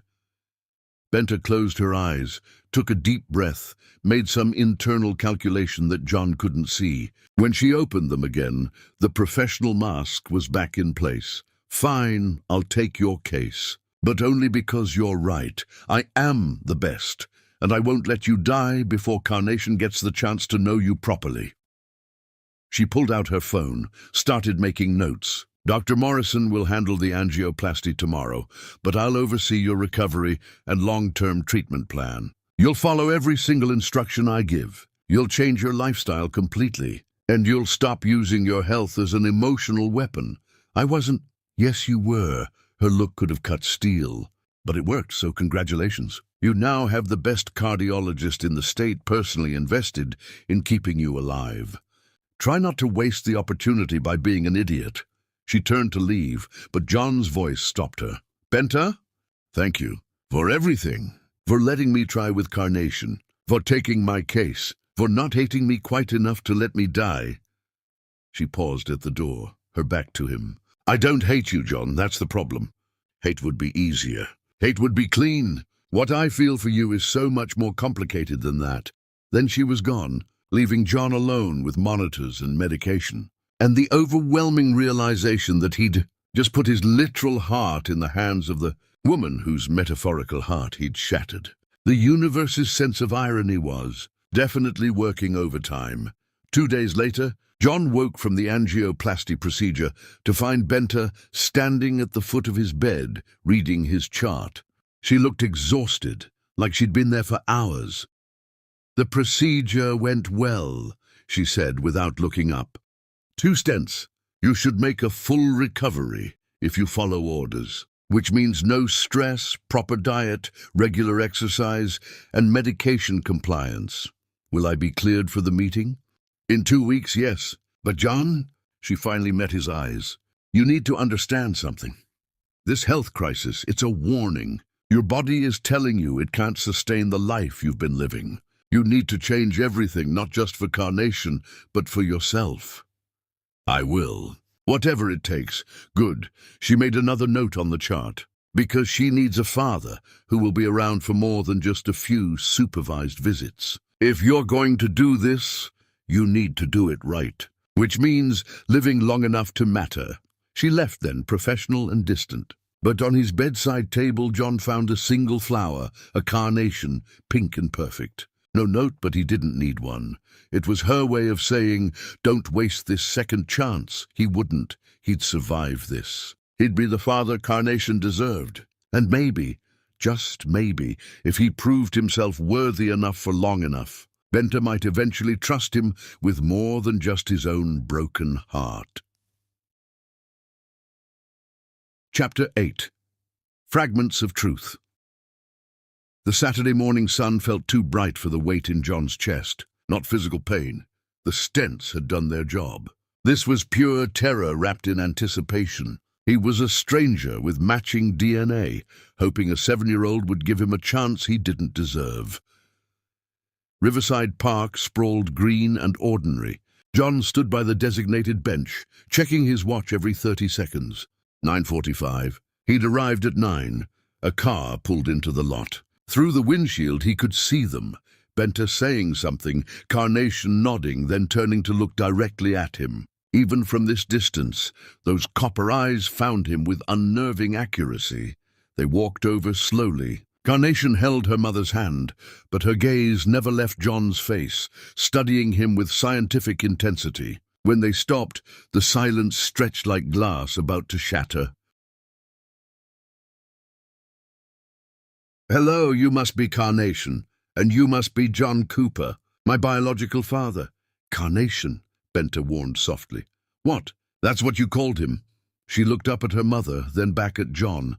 "Am I supposed to pretend we're something we're not?" John laughed, a real laugh, the first in years that felt genuine. "No pretending. You're absolutely right. That's exactly what I am. Stranger, man who needs to earn the right to know you."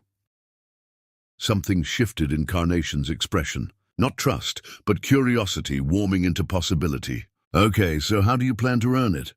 "It's a fair question," John said, kneeling to her eye level. "Honestly, I don't know yet. Maybe we figure it out together. You can ask me anything. Test me. See if I'm worth your time." Carnation tilted her head, a gesture so achingly familiar John's throat tightened. He'd done that exact movement his entire life. "Do you have any other kids?" "No, you're my only child. Have you been married to anyone else?" "No, and I'm not married now." "Why did you believe those fake pictures instead of trusting my mom?" The directness stole his breath. Benter made a small sound of protest, but Carnation pressed on. "If you loved her, why didn't you believe her?" This was the test. Could he be honest with a child about adult failures? "'Cause I was weak, scared. I let someone I trusted tell me lies that were easier than trusting something that required work. That's stupid." Yes, it was incredibly stupid. "So, why should I trust you?" "You shouldn't. Not yet." John felt Benter's surprise. "Trust is earned through consistent action over time. So I'm here to start earning it, however long that takes." Carnation studied him. "Do you ever tilt your head when you're thinking really hard?" The question caught him off guard. "Yes, all the time. Why?" "Because I do that too. I always wondered where I got it from." A small smile. "I got it from you." The simple statement hit like a physical blow. This child carried pieces of him in her gestures. "I'm sorry," he said, voice breaking. "I'm so sorry I wasn't there. It's okay. Mama says people make big mistakes, but mistakes can be learned from if the person really wants to change. I want to change. I have changed. I'll prove it to you." "Okay, can we go play on the swings now? This talking is making me nervous." They walked to the playground, John keeping respectful distance as Carnation claimed a swing. Benter stood guard nearby. John hung back, content to observe his daughter pumping her legs, flying higher with each arc. "She's amazing," he said softly to Benter. "I know." No warmth in Benter's voice, but no ice either. "She's too smart for her own good." "She got that from you." "And the stubbornness from you." A pause. "She's been researching you, looking up your name online." "What did she find?" "Enough to build a picture." Benter's gaze never left Carnation. "She asked me if you were a good person. I said you made terrible choices, but maybe you were trying to be better." "Don't make me a liar, John." "I won't." After an hour, Carnation returned. "I'm thirsty." John bought apple juice from the snack cart. They sat on the bench together, Carnation in the middle, parents on either side like bookends. "Can I ask you something else?" Carnation sipped thoughtfully. "Always. Do you think about me when we're not together?" The question was so vulnerable, so clearly the heart of what she really wanted to know. Every minute of every day. "Whether you're happy, what makes you laugh, what scares you? I think about all the moments I missed and all the ones I hope I'll get to see. Mama cries sometimes at night. She thinks I'm asleep, but I hear her. Is she crying about you?" Benter stiffened. Carnation, that's private. If she's still crying about you after all this time, that means she still cares. Maybe there's hope for fixing what got broken? Some things can't be fixed, Flower, Benta said gently, but you fix broken hearts for a living. If you can fix other people's hearts, why can't you fix your own? Neither adult had an answer. John watched Benta struggle with emotions she didn't want to show. Time's up, Benta announced, standing abruptly. We need to get home. Next Saturday, same time, same place? John asked. We'll see. Same time, same place, John said firmly to Carnation. I promise. I'll be here. She surprised him by taking his hand briefly. You're not as scary as I thought you'd be. You're braver than I could ever be. As they drove away, Carnation looked back twice, waving. The drive home was quiet. Once inside, Carnation disappeared into her room. But 10 minutes later, a gasp sent Benta running. She found her daughter on the floor, a letter clutched in shaking hands. Benta's hidden box lay open beside her, the one containing John's letter, the ultrasound, the wedding photo. What are you doing going through my things? I was looking for medical school photos for a project. Carnation looked up. Mama, what is this? She held up John's letter, the one explaining everything. That's private. It's about me. Carnation started reading aloud, devouring John's confession about his mother's manipulation, the years of searching, discovering Carnation existed. I don't expect forgiveness, but I need you to know that discovering you exist is the best thing that ever happened to me. That's all your mother. She's the hero of this story. Tears streamed down Carnation's face. He really loves us. This isn't just guilt. He's been trying to find us for years. Carnation. Why didn't you tell me? You let me think he abandoned us. Anger flashed. He made a mistake, but he's sorry. And you kept me from knowing that because you're too hurt to forgive him. I was protecting you. From what? From having a father who wants to know me. Carnation's voice cracked. You tell your patients that hearts can heal. Why doesn't that apply to us? Benta had no answer. Her daughter had identified the central hypocrisy. She believed in second chances for everyone, except the person who'd hurt her most. He hurt me, Flower. Badly. I know, but people can change. You taught me that? Carnation wiped her face. Don't I deserve a chance to have a father? Don't we all deserve a chance to be a family? We are a family, you and me, but what if it could be more? Carnation's question was devastating. What if broken could become whole again? Benta's phone buzzed. A text from John. Thank you for today. It meant everything. I'll be there next Saturday. I promise. She showed it to Carnation, who smiled through tears. See, he keeps his promises now. One promise doesn't erase years of broken ones.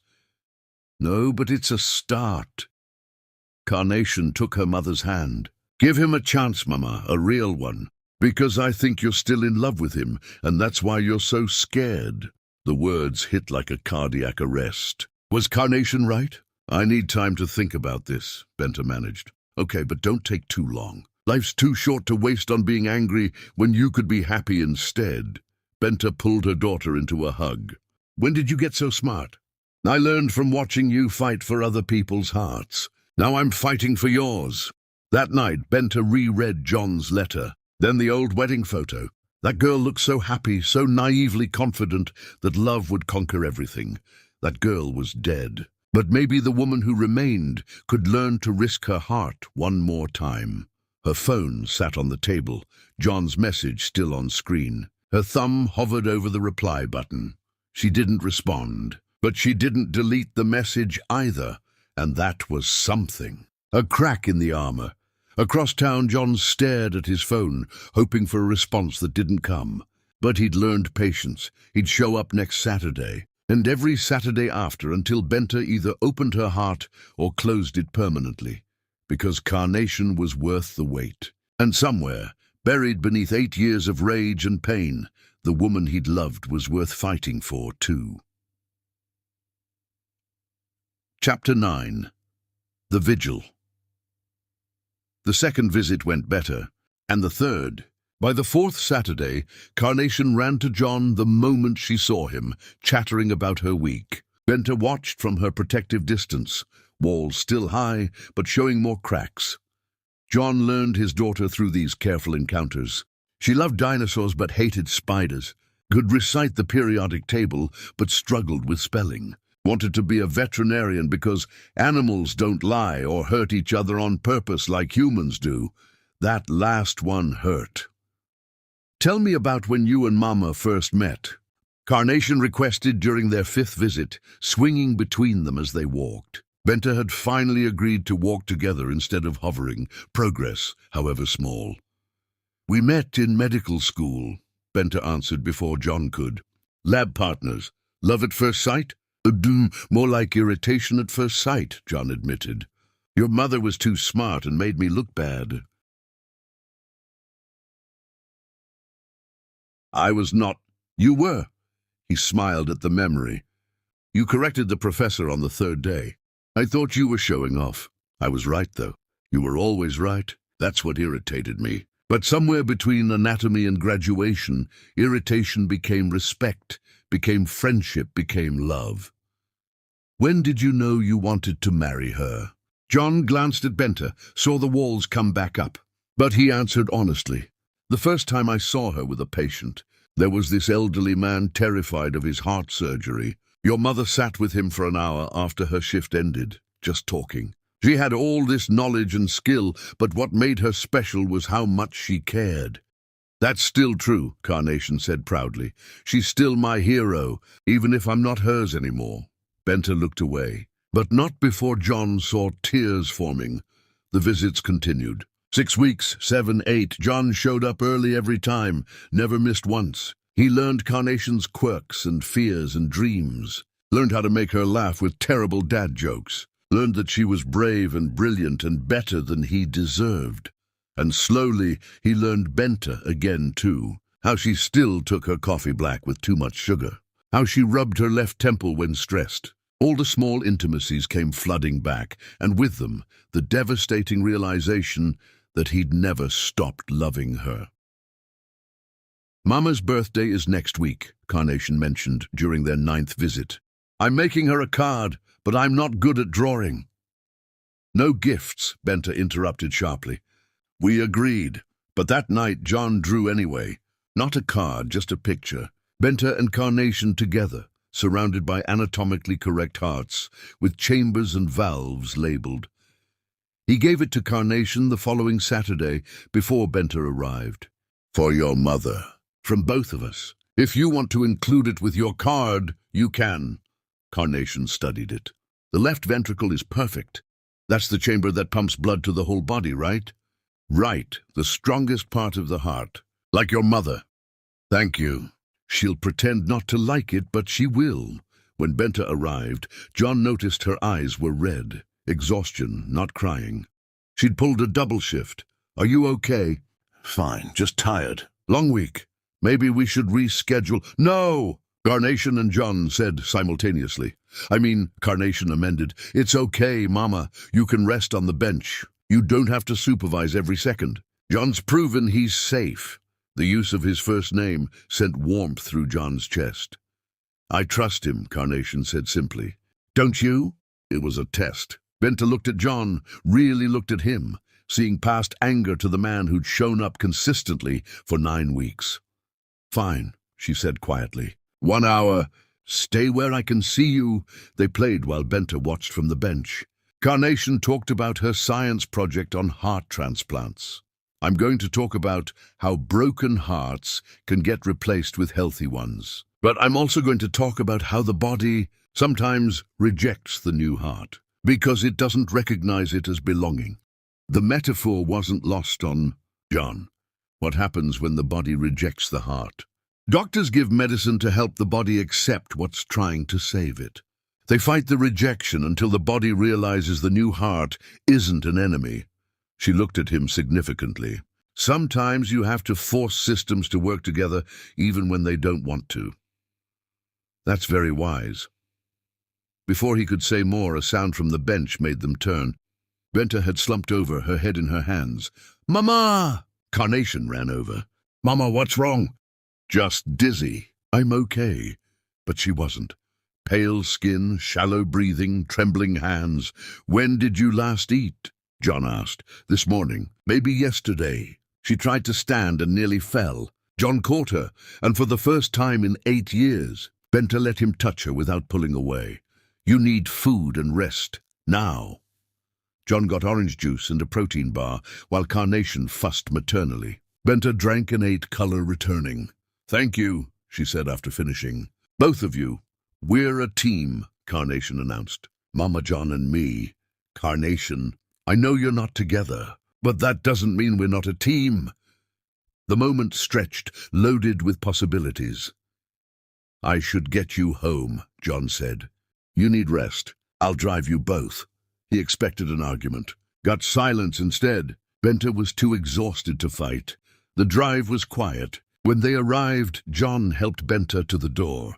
Let him help Mama, Carnation pleaded. Just this once. John walked them inside. The apartment was small but warmly decorated. Photos everywhere of Carnation growing up. All the moments he'd missed. He got Benta settled on the couch while Carnation ran for pillows and blankets. Together they created a nest around her. I'm okay, really. Just overdid it this week. You overdo it every week, Carnation accused. You need help. Partner help. She looked meaningfully between them. Carnation. 2 parents are better than one, especially when one parent forgets to eat and passes out in parks. I didn't pass out. You almost did, and John caught you, just like partners are supposed to do. Her logic was airtight. Maybe instead of pretending we're not a family, we could just be a family. John's heart stopped. The suggestion hung in the air, impossible and tempting. It's not that simple, Flower, Benta said gently. Why not? You trust him with me now. You still love him, even though you pretend you don't. Carnation's bluntness was devastating. Everyone can see it except you. Carnation, that's enough. But Carnation pressed on, tears forming. I just want us to be happy. All of us, together. Is that so wrong? John knelt beside her. It's not wrong at all, but your mother and I have a lot of history to work through. But it can be fixed with time and effort, right? That's what you tell patients, Mama. Hearts aren't relationships. They're exactly the same. Carnation was crying now. You fixed John's broken heart with surgery. Why can't you fix your broken heart with him? The room fell silent except for Carnation's sobs. Benta pulled her close. I should go, John said quietly. No! Carnation pulled away. Please don't go. Can we just sit here together? Like a normal family? Just for a little while? How could he say no? So they sat. Carnation fell asleep within minutes. Benta's eyes drifted closed soon after. John sat vigil, studying Benta's sleeping face. She was still beautiful. Still everything he'd ever wanted and thrown away.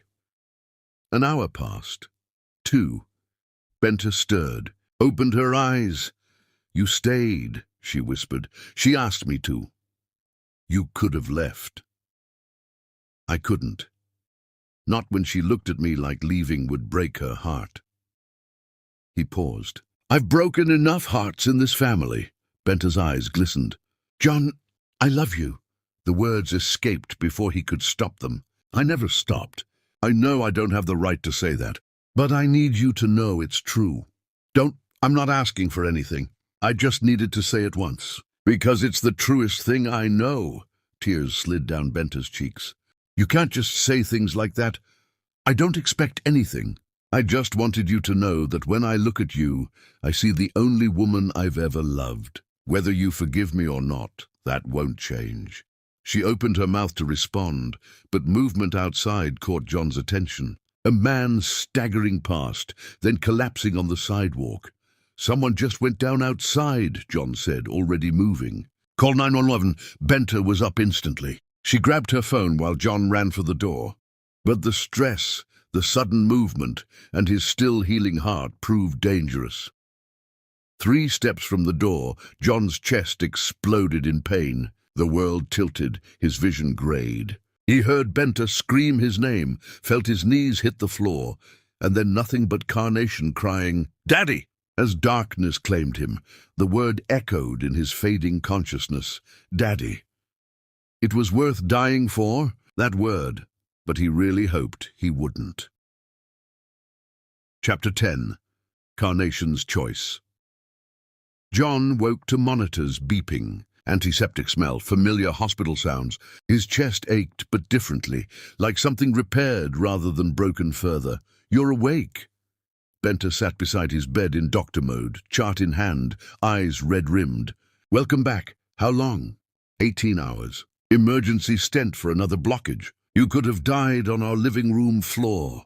The memory flooded back. The man outside, his chest seizing, and Carnation's voice, Daddy. Where's Carnation? At school. I didn't want her sitting here all day worrying. Benter set down the chart. She was the one who called 911. She saved your life, John. She called me Daddy. I know. You kept mumbling it during the procedure. I thought I was dying, and all I could think about was that I got to hear her say it once. You're an idiot, but there was no heat in it. You almost died trying to help someone else while your heart was failing. The man outside, fine, epileptic seizure. EMTs got there in time. You collapsed for nothing. Not nothing. I collapsed in front of my daughter and the woman I love. Stop talking like that. It doesn't change anything, doesn't it? Before she could answer, Carnation burst through the door. She stopped when she saw John awake, face cycling through relief, joy, and fury. You scared me. She ran to his bedside, tears falling. You just fell down and I thought, I'm okay, sweet girl. John reached for her hand. You're not okay. Your heart is broken and you keep pretending. Her tears came harder. Why do adults always lie about being broken? Because we don't want the people we love to worry. Well, I worried anyway. I worried so much, and I made Mama promise we could visit you, and she stopped. I called you Daddy. I heard. It was the most beautiful thing I've ever heard, but I wasn't supposed to. We were supposed to take it slow, and she dissolved into sobs. Carnation, look at me. He waited until her eyes met his. You can call me anything you want. Daddy is more than I deserve, but more than I've ever wanted anything. But what if you leave again? What if your heart breaks worse and you die and I called you Daddy for nothing? Benter moved to Carnation's side, wrapped an arm around her. That's not going to happen. The doctors fixed his heart. You don't know that. People die all the time. Carnation looked between them. I can't lose him now. And I can't lose you because you work too hard. I can't lose anyone! The breakdown was complete. John and Benter looked at each other over their daughter's head, sharing complete understanding. They'd done this. Their broken relationship had transferred anxiety onto a child who should never have had to carry it. I promise you, John spoke firmly, I will do everything possible to stay alive and healthy. I'll take my medicine, follow orders, reduce stress. Because now I have the best reason in the world to live. You. And Mama? The question hung there, loaded. Carnation looked up at Benter. Do you love John, Mama? Really love him? Carnation, that's not fair. It is. It's the most fair question ever. She pulled away, standing between them like a tiny judge. I've been watching you. The way you look at each other. The way Mama kept that rose, even though she threw the others away. The way you almost cried, Mama, when he said he loved you. You were supposed to be asleep. I was worried. I was listening. Carnation's voice rose. I heard John say he loves you, and I saw your face, Mama. You wanted to say it, but were too scared. Benter stood frozen, exposed. John watched the war happening behind her eyes. Benter started, stopped. It's complicated, Flower. No, it's not. Carnation's certainty was absolute. You either love someone or you don't. And if you love them, you fight for them. Hearts and relationships are different. They're exactly the same. Carnation stamped her foot. I'm 7, and I know this. Why don't you? Because I'm scared! The admission burst from Benter, terrified of trusting him again and having him hurt us. Terrified of opening my heart and finding out it was too damaged to heal. But what if it doesn't collapse? Carnation took her hands. What if it works? What if we could be happy? Don't you want that? Of course I want that. Then why are you fighting it? Benta looked at John, and for the first time since the divorce, he saw her completely vulnerable. What if you change your mind? She whispered. What happens to Carnation then? Then she'll have learned that sometimes love means trying even when it's hard. John sat up despite the pain. But that won't happen. I learned my lesson 8 years ago. I've spent 8 years in hell. I'm not going back. Pretty words. Not words. Proof. I've shown up every week. Respected every boundary. Put Carnation first. I'll keep doing that forever. He held out his hand. I'm not asking for forgiveness. I'm just asking for a chance to prove I'm not that man anymore. Carnation moved between them, took both their hands. I'm asking too, Mama, please, let's try being a real family. What if we fail? Benta's tears fell.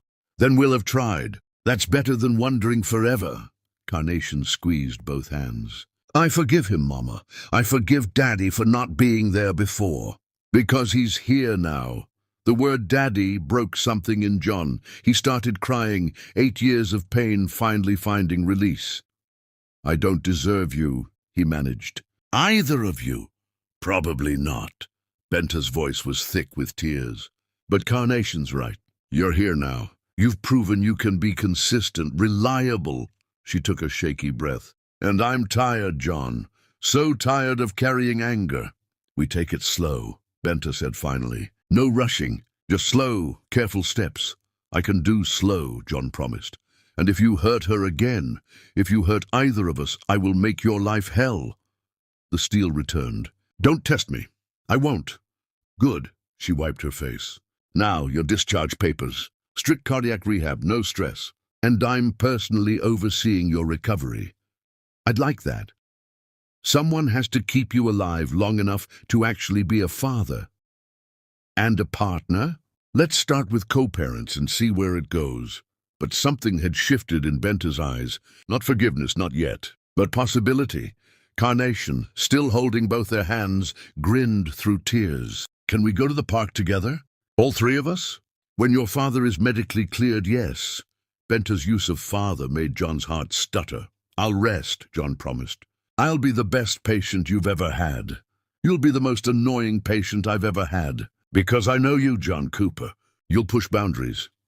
At least you'll regret me for the right reasons this time. The joke was dark, but Benta laughed. Actually laughed. Carnation laughed too, and suddenly they were all laughing and crying, 3 broken people trying to figure out how to fit together.